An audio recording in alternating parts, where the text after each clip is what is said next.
चलिए स्टार्ट करते हैं। कंपनीज फाइनल अकाउंट्स का लास्ट क्लास आप लोगों को बता दिया गया था कौन आइटम कहा जाता है। एक बार जिस क्विक रिवीजन कर लेते हैं वो आइटम के बारे में और फिर चालू करेंगे अपना। पहले आपको क्या करना है, अगर कंपनी फाइनल अकाउंट का जब भी सम बनाना है एग्जाम में, ये सम्स बड़ा टाइम ज्यादा कंज्यूमिंग है, तो ये आपका 15 मार्क्स के सम्स आते हैं, 15 या 20 के आएंगे। तो आपको सिंपल सा करना क्या है, पहले 4 पेज यूज कीजिएगा, 4 पन्ना। पहले पूरे एक पन्ना में स्टेटमेंट ऑफ पीएल, फिर दूसरे एक पन्ना में स्टेटमेंट ऑफ बैलेंस शीट, तीसरे पन्ने में नोट्स ऑफ अकाउंट, चौथे पन्ने में नोट्स ऑफ अकाउंट। 4 पन्ना को लाइन टांग के पहले बैठ जाइएगा, ठीक है। सबसे पहले याद रखिएगा लाइन वाइज करना है, जैसे मेरे को आइटम मेरे को चाहिए हम वैसे आइटम ढूंढेंगे। इसके आइटम जैसे दिए वैसे नहीं करेंगे।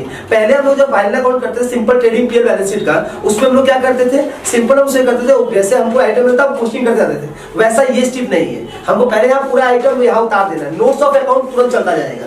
तो सबसे पहले हम क्या कर रहे हैं, हम यहाँ पे 2 पार्ट में तोड़ रहे हैं इसको। हम पहले क्या करेंगे, आइटम हम स्टेटमेंट ऑफ पीएल हम बना रहे हैं और एक नोट्स ऑफ अकाउंट। क्या है सर, एक नोट्स ऑफ अकाउंट का है और statement of PL. Statement of PL का,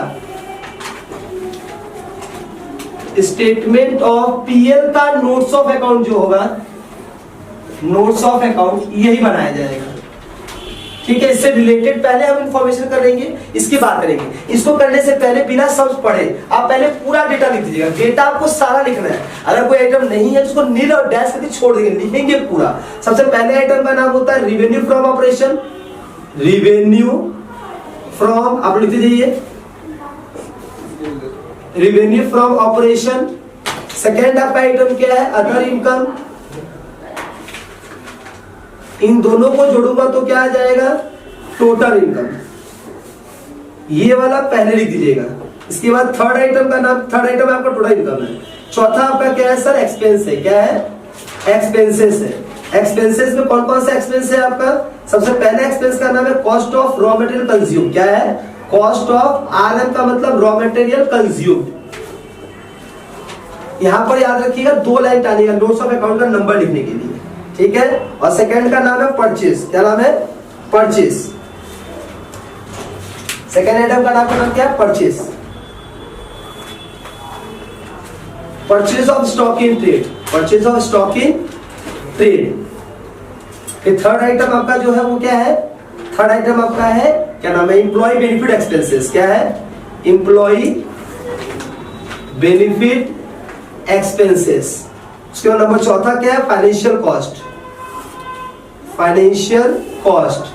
पांचवा है depreciation and amortisation, depreciation and amortisation. फिर लास्ट छठा नंबर क्या है, कॉस्ट हो गया, परचेस हो गया, फाइनेंस कॉस्ट हो गया, डेप्रिसिएशन हो गया, अदर कॉस्ट हो गया, अदर एक्सपेंसेस। इसके अलावा कोई आइटम छूटा नहीं है ना। ये वाले मेरे 6 आइटम है, ये हो जाएंगे। सारे खर्चे को जोड़ लेंगे तो आएगा टोटल कॉस्ट। क्या जाएगा, टोटल कॉस्ट। इसके बाद क्या हो जाएगा sir, PBT, profit before tax. इसके ऊपर लेस करेंगे टैक्स तो आ जाएगा पैट। असली में क्या है, एक्स्ट्रा ऑर्डिनरी आइटम आइटम बोल के होता है, लेकिन इतना ज्यादा हमको लिखना भी नहीं है। बेसिकली नॉर्मली आइटम है तो ये आइटम चलेंगे। चेंज इन इन्वेंटरी छोड़ गया, आपको लग ही रहा था। तो इसमें एक आइटम का नाम और बढ़ गया, क्या, ये सी के बाद यहां कर लीजिए डी। डी आपका change in inventory, change in inventory. E F G तक आइटम था। ये सारे आइटम सबसे पहले एग्जाम में उतार लीजिएगा।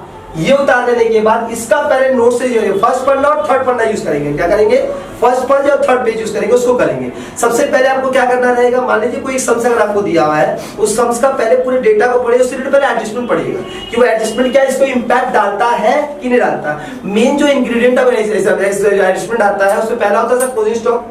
तो क्लोजिंग स्टॉक का एडजस्टमेंट का पहले एंट्री याद रखिए करना क्या है, ये दिमाग में पहले लिख लीजिए। वर्किंग नोट में जाइए, 5 पन्ना करो, 5 पन्ना जाइए, 5 पन्ना में जाइए, 5 पन्ना सब कुछ जाएगा। तो 5 पन्ना में क्या यूज करना है हमको, 5th पेज में जाएंगे, वहां लिखिए working note number 1।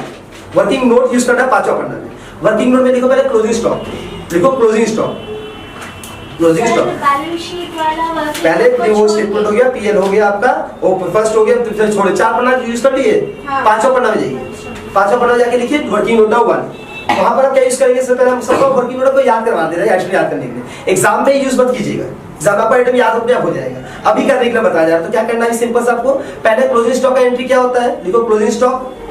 Closing stock का अगर 2 वैल्यू देगा तो कौन सा वैल्यू लेंगे, whichever is lower. Closing stock का अगर 2 वैल्यू रहता है तो कौन सा वैल्यू लिया जाता है, व्हिचएवर इज लोअर। लेकिन इसमें क्या करना है, क्लोजिंग स्टॉक जाता कहां है, एक क्लोजिंग स्टॉक जाएगा तुम्हारा चेंज इन इन्वेंटरी में, एक क्लोजिंग स्टॉक जाएगा तुम्हारा चेंज इन इन्वेंट्री में, क्लोजिंग स्टॉक एक जाएगा चेंज इन इन्वेंट्री में, और दूसरा जाएगा एसेट्स में। एसेट्स में कहा जाएगा, एसेट में जाएगा करंट एसेट्स के इन्वेंट्री अकाउंट में। करंट एसेट्स में इन्वेंट्री अकाउंट बोलकर रहता है, तो क्लोजिंग स्टॉक दो जगह जाएगा, एक जाएगा चेंज इन इन्वेंट्री में और एक जाएगा तुम्हारा कहां पर, assets account, current assets account में, करंट एसेट्स के इन्वेंट्री अकाउंट में। ठीक है, दो जगह जाए, लिख दो।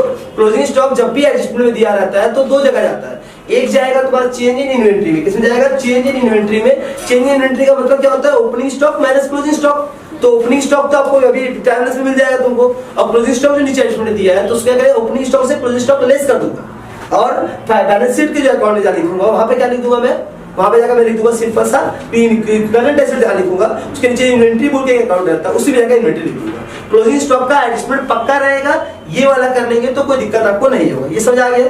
फिर दूसरा एडजस्टमेंट करता हूँ, पूरे याद कि पुराना एकदम नहीं रहेगा तो पढ़ाई कीजिए, क्योंकि कंपनी अकाउंट कर रहा हूँ तो एकदम जो बेसिक एडजस्टमेंट आता है उसका काम कर रहा हूँ। पहला क्लोजिंग स्टॉक का एडजस्टमेंट आएगा तो दो जगह कहा जाएगा, क्लियर हो गया। फिर देखो डेप्रिसिएशन का, रोड नंबर 2, अगर डेप्रिसिएशन का एडजस्टमेंट बोल दे आपको तो क्या करना है आपको, अगर डेप्रिसिएशन का बोल देगा तो क्या करना है, मैं एक बार यहाँ मिटा देता हूँ। ठीक है, मैं यहाँ लिखवा देता हूँ चीज, नोट का काम बाद में करूंगा। अगर मान लीजिए क्लोजिंग स्टॉक का बोलेगा, किसका, क्लोजिंग स्टॉक का, अगर क्लोजिंग स्टॉक का दो वैल्यू देगा, एक देगा कॉस्ट और एक देगा sir NV, net realisable value. मान लो ये दिया 5 लाख और ये दिया 4,80,000, कौन सा लेंगे, विच एवर इज लोअर, कौन सा लेते हैं सर, दोनों में से जो लोअर होगा वो अमाउंट लेंगे। ये तो क्लियर हो गया मेरा। तो इसको लिखेंगे कहाँ, एक तो लिखेंगे पीएल में, पीएल के चेंज इन इन्वेंट्री में, कहां पर, change in inventory. Change in inventory account की जब नोट बनाएंगे ना तो पहले लिखेंगे ओपनिंग स्टॉक, ओपनिंग स्टॉक, इसमें जो अमाउंट रहेगा वो उतारेंगे, उसमें से लेस करेंगे क्लोजिंग स्टॉक। क्या करेंगे, क्लोजिंग स्टॉक। ये वाला चल जाएगा, जो अमाउंट रहेगा वो अमाउंट यहाँ से लेस करना, अगर प्लस में आया तो प्लस में, माइनस में आया तो माइनस में। ठीक है, और दूसरा जाएगा सर बैलेंस शीट के, बैलेंस शीट के करंट एसेट्स, कौन सा हेडिंग में, करंट एसेट्स के इन्वेंट्री बोल के एक हेडिंग है, इन्वेंटरी, वहां पर जाकर ये अमाउंट लिखूंगा। बोलिए अब ये एडजस्टमेंट में कोई दिक्कत है, अगर क्लोजिंग स्टॉक का एडजस्टमेंट है, पहले एडजस्टमेंट अगर क्लियर हो गया तो फिर कोई दिक्कत ही नहीं होगा। एडजस्टमेंट ही पहले क्लियर कीजिए, वर्किंग नोट में जाकर क्लियर कर लीजिएगा, क्योंकि बाकी पोस्टिंग है, बाकी तो पोस्टिंग है, पोस्टिंग तो हम लोग सीख चुके हैं, फर्स्ट वीडियो में आपको प्रोसेस सिखा दिया गया है, और नहीं अगर है तो फर्स्ट वीडियो जाकर देख लीजिएगा, अगर पोस्टिंग समझ आ जाएगा।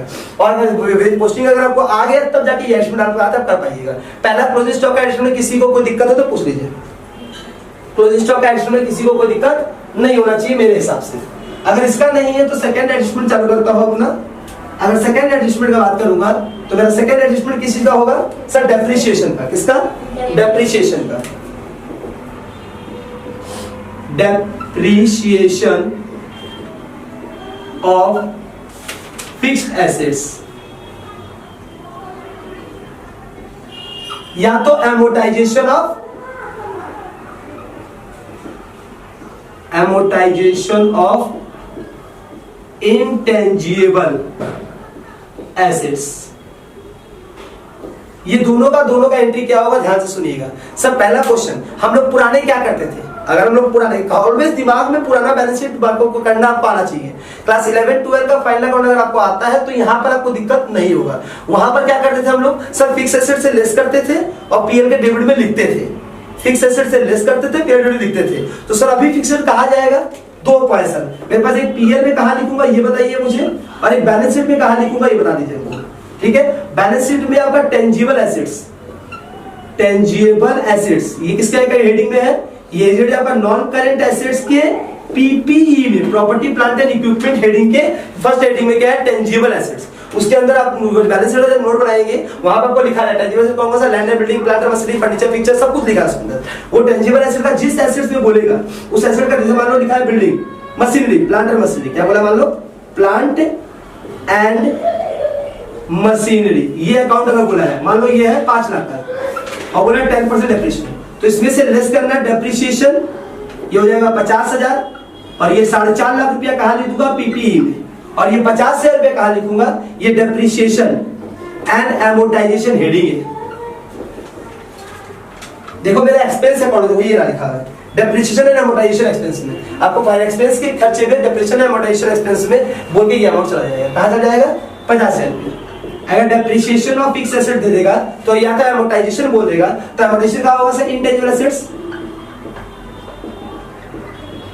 इंटेंजिबल एसेट्स के में सर अगर पेटेंट है सर, क्या सर पेटेंट अगर 1 लाख का है तो उसमें से क्या करेंगे सर एमोर्टाइजेशन। सर मान लो 10,000 का है तो ये हो जाएगा 90,000 और ये 10,000 कहां चल जाएगा सर, ये इसी हेडिंग में डेप्रिसिएशन बोल के जाएगा 50,000 और एमोर्टाइजेशन बोल के जाएगा 10,000, दोनों को जोड़ के क्या हो जाएगा 60,000। सिंपल है, कोई दिक्कत? मैंने फर्स्ट एडजस्टमेंट क्या बताया आपको, क्लोजिंग स्टॉक का। क्लोजिंग स्टॉक का पहला एडजस्टमेंट क्या करना है सर, चेंज इन इन्वेंट्री में जाएगा, चेंज इन इन्वेंट्री पीएल के चेंज इन इन्वेंट्री चल जाएगा, और दूसरा जाएगा बैलेंस शीट के एसेट्स में, करंट एसेट्स में इन्वेंट्री बोल के। दूसरा क्वेश्चन, अगर डेप्रिसिएशन और एमोर्टाइजेशन होगा तो ये एडजस्टमेंट कहां जाएगा, ये एडजस्टमेंट सर पहले पीएल से पीएल के तुम्हारा पीएल अकाउंट में मतलब स्टेटमेंट ऑफ पीएल में एक्सपेंस में या आइटम नंबर डी लाएगा चेंज इन इन्वेंट्री बोलकर, उसमें से क्या करना डेप्रिसिएशन खुद अकाउंट बोल गया नंबर डेप्रिसिएशन एमोर्टाइजेशन बोलकर, तो वहां पर जाकर लिख देना। और फिक्स्ड एसेट्स के टेंजिबल एसेट्स के में तुम्हारा PP property plant and equipment heading के लैंड एंड बिल्डिंग प्लांट में से सारा फिक्स्ड वहां होता है, उसमें से लेस करके लिख देना। बताइए कोई दिक्कत? मतलब क्लास 11 में और फर्स्ट क्लास सब करते होंगे तो आपको याद होता है पहले एंट्री क्या होता है, बच्चा एंट्री बोलता है वो पहले बोलता है क्लोजिंग स्टॉक होगा, फिर बोलता है सेकंड एंट्री क्या रहता है उसमें क्लोजिंग स्टॉक पहला आइटम होता है, फिर आपका डेप्रिसिएशन आइटम होता है, फिर पीपीडी होता है, डेप्रिसिएशन का बैड डेब्ट पीपीडी पीडीडी ये सब होता है ना, पहले उसको कर लेता हूं, फिर कंपनी से रिलेटेड प्रीमियम एक्सपेंसेस आएगा, पहले तो एडजस्टमेंट नोट 2 कोई दिक्कत, ये आएगा ही आएगा। मैं इसमें से आपको 7 एडजस्टमेंट बता रहा हूं, जिससे 5 एडजस्टमेंट कॉपी पेस्ट है, वो ऑलवेज आएगा। एक